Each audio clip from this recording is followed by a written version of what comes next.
Alright guys, welcome back to VALORANT News. On the brink of the Africa TV tournament in Seoul, rumours have been emerging as to what Sentinel starting roster is actually going to be, especially after an image from Zeltis posted last night, which seems to indicate PANcada at least in the server and potentially practicing with the team. Does this mean that PANcada is in the team after all and no Zeltis, or is this just a bit of a red herring? Very much enjoyed your thoughts in the comments below. Hit the like button if you enjoy. Subscribe if you're new as always, I would greatly appreciate it. Firstly, just to mention this, we know that there's a new TDM maps coming along every so often. Definitely more of a popular game mode maybe even than Riot themselves expected. But yeah, this is a bit of a teaser going on as we've got potentially another zipline coming through, as of course we have on Fracture. So I guess we'll see how that one goes when that might be released over time. This I thought was also a bit of an interesting crossover. I'm not so familiar with Lapless here, but I know that big virtual YouTuber, shall we say, in the Japanese scene, and I'm sure some of you guys know what's going on there. But Ye actually responds and says, I'm sad I wasn't able to come because I think the original comment here said, like, yay, as a player, I wasn't,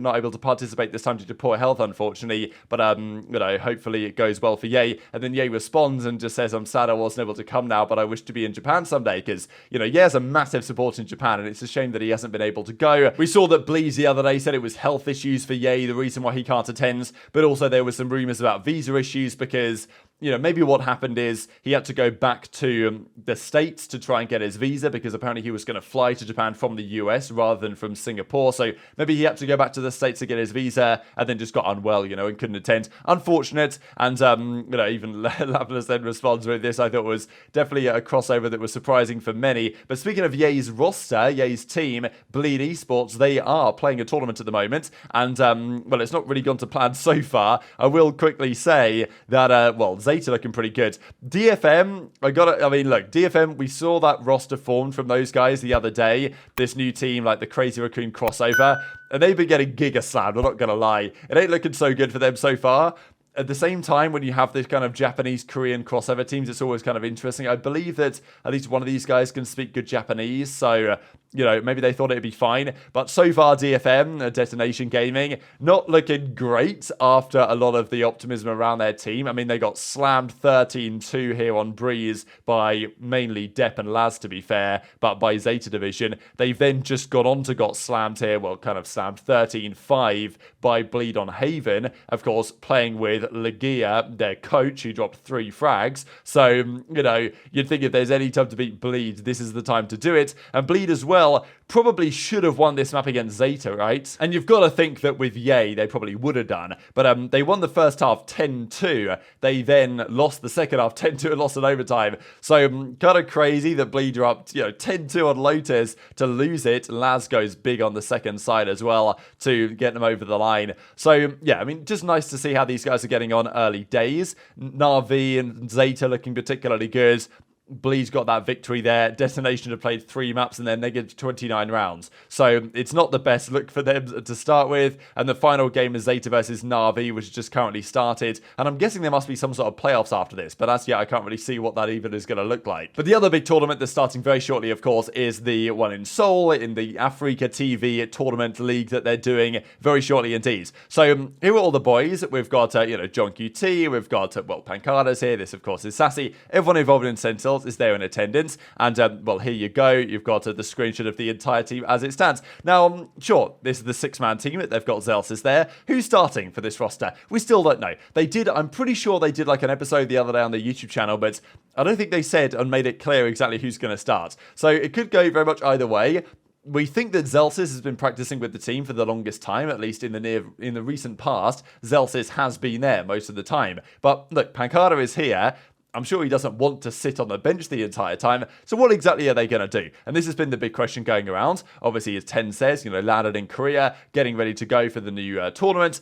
I will mention as well that the Africa TV League is done on Africa TV, which is not Twitch, it's not YouTube, it's their own streaming platform, and I guess it's pretty big in Korea. So I don't know if it will be, I don't think it will be streamed on Twitch or YouTube. So you will have to watch on probably the English version or whatever your various country is of Africa's TV broadcasting. There might be other ways. I don't think Tarek is going to be able to watch party it, but maybe they're going to come to some sort of agreement. I saw a clip clip the other day where Tarek said that it's probably not going to be happening. But this was the big screenshot or picture that was going around that was causing a little bit of a stir. Here are the Sentinels boys getting ready, practicing for the upcoming situation. We've got the Africa TV kind of, broadcasting logo here in the background. And, okay, we've got Drew Spark on the left-hand side. We've got, we can just about see him. You've got Kaplan here. We'll get back to PANcada, Tens, Sassy, John QT, Zekin. And then I'm guessing this chair next to Zekin is where potentially Zelsis is sitting, where he's taken, stood up and took this picture. But, PANcada sits over here on the left-hand side. He's playing, he's on a setup. He's not on a setup. So people definitely saw this and thought, wow, because obviously Zelsis isn't in the picture, presumably because he's taking the picture. But, here's PANcada, and he looks like he's, pretty locked in, you know what I mean? Now, sure, Zekin is not locked in at this point. He's just sitting here with his head off. Neither is John QT. So maybe there's nothing much to this, but potentially there isn't. And also you would think that the starting team is probably going to all sit next to each other. And if this chair over here is actually Zelsis' chair where he's playing, then you would have Zekin, Zelsis, John QT, the IGL in the middle of all five, Sassy Tens, and then PANcada is kind of off to the side where Kaplan the coach is and where Drew Spark is. So, if you want to look at it from that point of view, probably PANcada is still on the bench. But, I don't know, it's definitely interesting, right? The fact that PANcada is here, first of all. I mean, I guess they need a sub, but, they've still brought him along, and that he's, kind of playing, grinding, potentially ready to sub in. I don't know what Sentinels are cooking, but I would be pretty damn surprised if they were now to put PANcada back in the starting team after all the success they have had kind of with Zelsis, and also apparently after scrims such as this, where they dominated Turtle Troop the other day. Guys might remember we talked about it, and Jameson says, yeah, that was against Turtle Troop, and we're pretty damn sure that was with Zelsis as well. So more than likely that's the case. But this is just the bracket if you guys are unfamiliar. So it's a couple of days away still. On the 5th of December, that's when it all begins,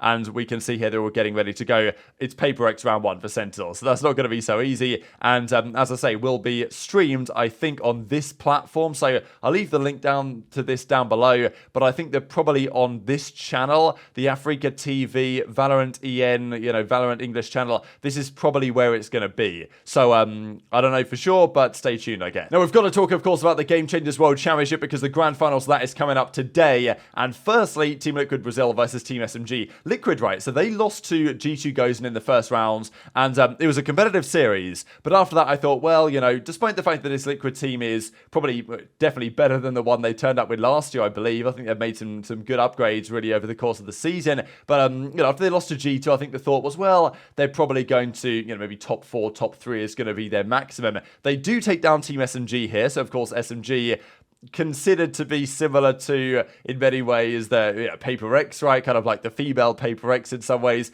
The rosters they put together, the compositions that we tend to see. They won game 1 13-9, and then Bind went the other way 13-7, and then Ascent was a closer fought one, but in the end 13-10 to Team Liquid. Kind of just run out of steam a little bit, I think, really, SMG in this tournament, and they bow out of the tournament top 4 in the end. So I think they were probably expected to get, 3rd, 4th, something like that. And obviously, congrats and well played to all involved, but I'm sure they were hoping to go slightly further than this. And then this was the real, this was definitely a surprise result after Liquid lost to G2 the first time around. That Liquid would go on to get revenge against G2. So yeah, the rematch curse always goes their way. And yeah, G2 goes and bow out of the tournament. This was a competitive series, really. But in the end, Bezerra just had a dominant performance, really, on the Killjoy and on the KO. Ascent was 13-9. And Lotus in the end here was 13-7, so massively impressive here for Team Liquid. And I don't think people expected them to. I think people probably could have seen them in the finals, but after the way the first round went, to see them beating both SMG and then G2, this was only a best of 3 as well, rather than a best of 5 that I thought it might be. But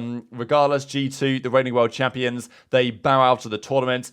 I think that, coming into this one, and this is a great video here actually as well, from, quote tweeting after the 2-0 victory, what she put on TikTok just the other day.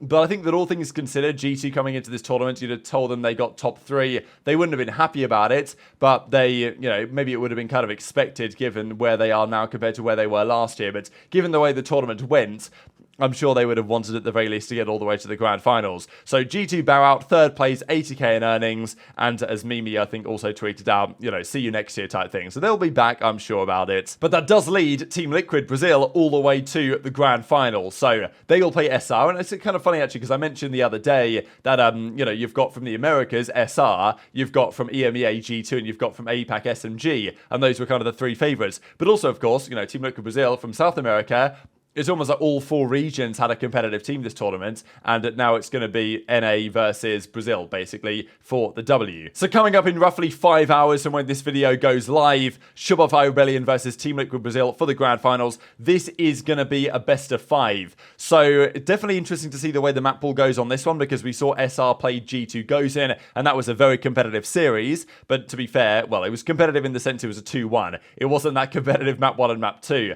They dominated each other's picks. So the way that the kind of map pools are going to align for Team Liquid Brazil and SR is going to be interesting, but they haven't played so far in the tournament, which is also kind of exciting because, when you get a rematch, you kind of know what to expect, whereas this one, kind of anything can happen. And SR definitely admitted after their series they played against G2, there were some nerves creeping in there. Like the map 1 they played didn't go their way, and, they were struggling. Whereas, potentially a grand finals of the World Championship could be a pretty similar story. And Team Liquid Brazil, maybe kind of nothing to lose mentality. They've made that big losers bracket run after losing in the very first round, and now they're all the way here in the grand finals. So this is going to be an exciting one. It's hopefully it goes the distance as well, and we get a deserving champion, which of course we will have at the end of the day. And finally, we have a day on day 5 where there isn't just one team dominating the best players of the day. It was actually kind of mixed today, but largely sprinkled in with Team Liquid players that went on to make the grand final. So very much enjoyed your thoughts on all this stuff in the comment section below. Hit the like button if you enjoyed. Subscribe if you're new. Take care, and I'll see you next time.